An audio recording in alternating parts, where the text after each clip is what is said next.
Hey guys, Kirby Smith here with Litespeed Construction. Kevin Jardet with Insta. I want to welcome you to our series. It's called Inspected, and it goes over everything you can worry about or want to feel comfortable with on your home. Kevin, tell me a little bit about yourself. Well, I built houses for around 30 years. I was a home inspector for 10 years. And I'd like to thank Jason for letting me be on the show today.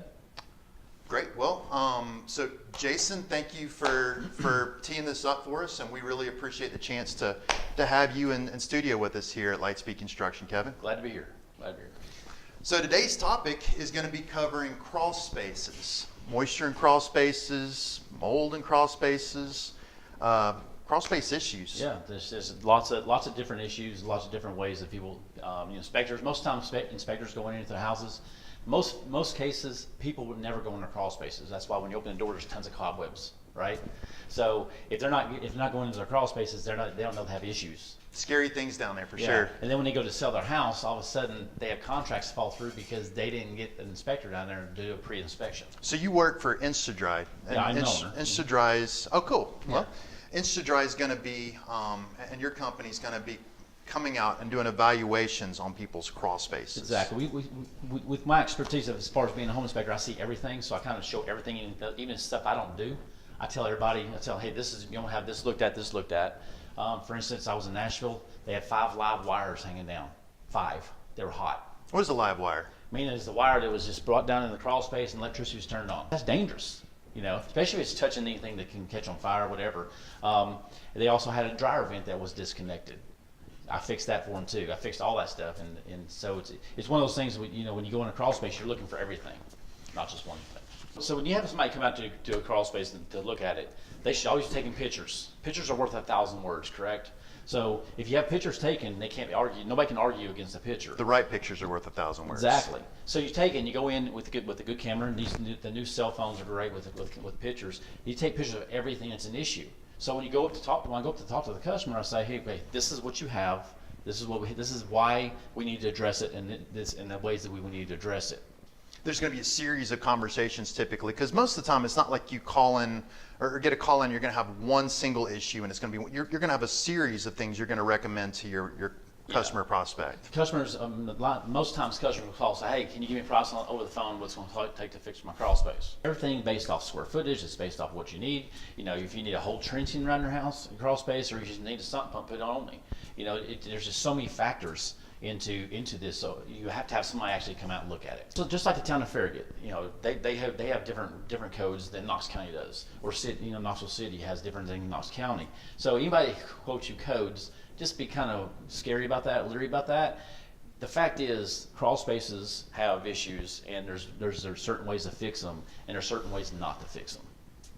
Okay, so when we're looking at and from a municipality standpoint, there might be different visions on that, and certainly there is having a professional like Insta out there that's going to know those local codes and know those comments to make and when to pull in those items and suggest that is important. We know we go down town of Farragut. We know if we're going to if it's inside town of Farragut limits, we know that there is certain ways they want it done. It's going to cost more money because they want the inside of this wall here insulated with a 2 to 3 inch insulation board. Is that the inside of the outside wall? Inside the outside wall. Inside yes. Okay. Yeah. So they want that insulated. Well, in all common sense, if it's below grade, your ground is always your best insulator.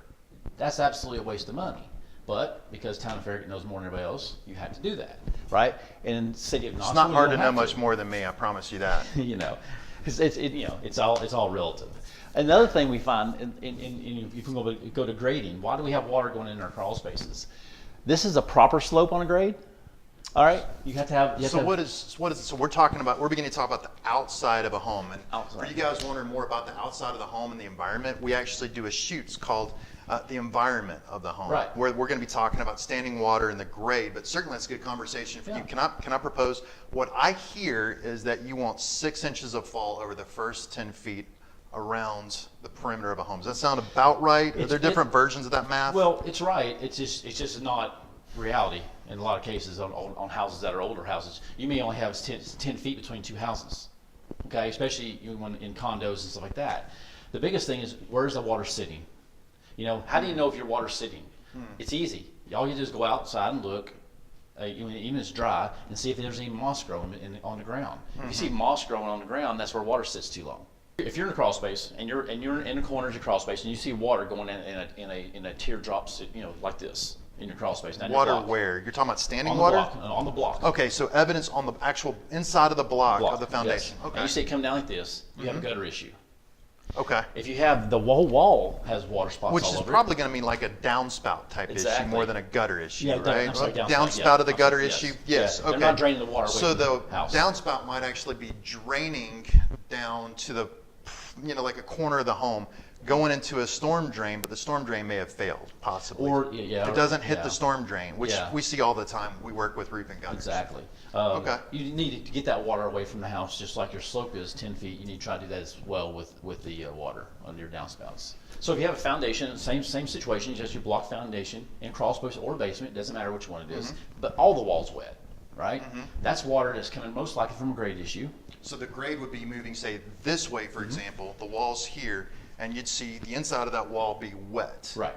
That's wet. Make a pretty simple suggestion. I want to see if you affirm this, and it may not necessarily be exactly the common suggestion, but grade moving this way, wall here, obviously wall either from the surface water or from groundwater sitting against that. What do you think about putting a berm, like a ditch, say 50 feet above that slope to take that water away and swell past? Is that one of the things you ever mentioned? It's one of the things you can do. However, if it's more than 15 feet, Some and you're country getting a lot of engineering water right coming there. through, water's going to be.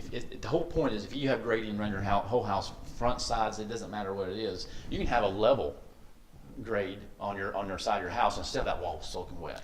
Groundwater, possibly. Yeah, because the water's sitting there. Or and sitting, It's coming. yep. It's coming. Because basically, when you're building a house, just think of your house. You're digging a foundation. You're digging a well.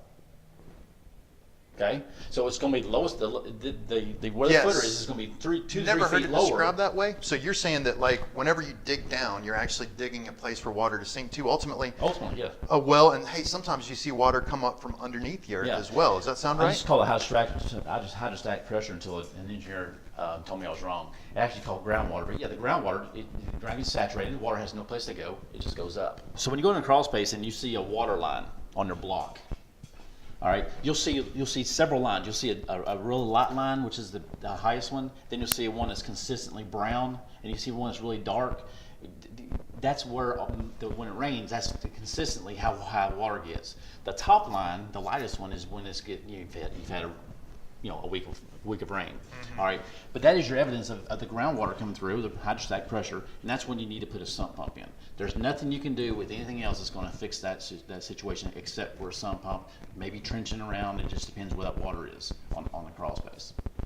Yeah, and so from an evidence standpoint, it sounds like you're mentioning looking for certain types of fungus growing around on the exterior of a home. If you've got standing water, say for example, you're looking at the discoloration and is it siltation?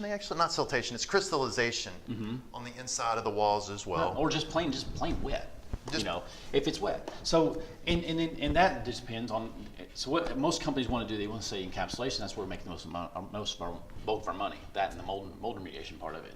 So if you have water on your block, you need encapsulation. If you have groundwater's coming up, you don't need and the block's dry. You don't really truly need an encapsulation. Just take the plastic, we tape all those seams and put it up the wall about 3 or 4 inches, 5 inches, and be done with it. And the sump pump will take care of everything that's underneath. Houses can be brand new and have mold. Houses can be older and have mold. Why is it getting there? No moisture is good for homes, period. It doesn't matter what it is. But when you have a situation like this, where you have somebody's backfilled the gravel up too high, instead of bringing it, you should have at least a foot of backfill. Like red clay or something? I say red clay. Okay. This is not regular soil. Red clay almost dries like concrete when it's hard. So, and nobody does this. So when we go out to a house and we see a situation where this slope is opposite of that, and all the water's going to the house, we take and we dig down, make sure the soil is good and compactable. If it's not, we take about a foot of that out, and we come back and we bring red clay in, and we take a packer and we pack it. Okay. Until you get the slope, and then you can put the topsoil back on top of it and put your flower bed in.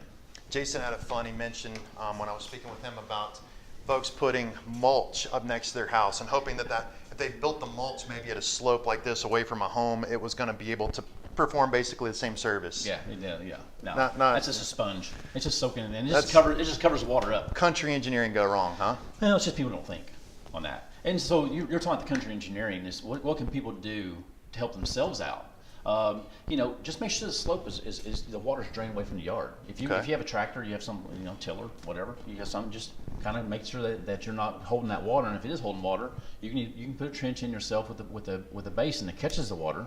If you're going to be checking the moisture reading on a Crawlspace, are you looking for any type of numbers, or is it vary on the house? I think the moisture meter for me, I've done this long enough. The moisture meter is just a tool for an inspector or a tool for somebody to show them it's higher. Listen, if I see water on the block and I see mold growing, you don't need a moisture meter. It's got an issue. Just take care of it. Ventilation issue there as well, possibly? In some houses, ventilation's decent, but for what we found out, because we do thousands a year, ventilation is not a good thing for a house. So we seal the vents off, and we take care of the mold, get rid of all that, and then we put our encapsulation down or just plastic on the ground, whichever one is needed. And then we put a dehumidifier in, and we put some fans in to circulate the air to the dehumidifier. So it's all constantly staying in at between 45 and 55% humidity. Anything at 58% or higher, mold starts growing. Well, you start getting mold, then you're going to start. So you're looking at 60% or higher. 58. 58% or higher is bad. Moisture type content of your crawl space. Right. So a homeowner could take a moisture meter in there themselves. Maybe they don't know all the evidence to look for, but a moisture meter may be able to reveal some of the possible issues. They could, right? Yeah, and like when we sell crawl space encapsulation, we give people a moisture meter. Basically, it's a hydrometer. So the reason why I have that is because if our dehumidifier, the label on the manufacturer, that label a little bit off, and we put it on on 55% or 50%, and it's still saying 58%, the customer gives us a call back, and we go back out there and adjust it. So I think there's a pretty decent array of your services. Hopefully some of the photos are making senses with before afters of what you guys have performed. I guess the best evidence you can look for is if you get sick, have a cold crawl space, or maybe you're coughing or funny smells in your home. That's the typical evidence you're going to see. If you sit there and if you're away from your house and you feel great, but you go home and you feel sick, there's a problem in your house. Your house is sick, so you need to get somebody out there to look at it. You gotta be careful because there's mold companies. There's mold companies going there and they'll say it's gonna be $7,000 to remediate this mold issue in your house. I ran into one the other day. I was like, holy crap! I did it for $2,900, and the guy was raping them. He scared them. Mold's a bad word. It's scary. It's a scary word. But mold is bad, but it's fixable. It's not something that you should spend $10,000 to $15,000 unless it's in your entire house, and that's a different story. It all depends on the situation. Well, cool. I hope you guys keep this in mind next time there's a gutter issue with the home. Obviously, that's a big issue with the moisture around the house as one of the places you would mention. So, especially in the fall. Guys, thank you so much for tuning in with our Crawlspace series, and Kevin, thank you so much for being here and standing in for Jason Dillon. Tune in next to check out foundations as we talk about foundations, and we'll also be shooting with you on mold and fungus as it grows in the crawl space of your home and how to treat mold appropriately. Look forward to it. Thank you guys. Yeah.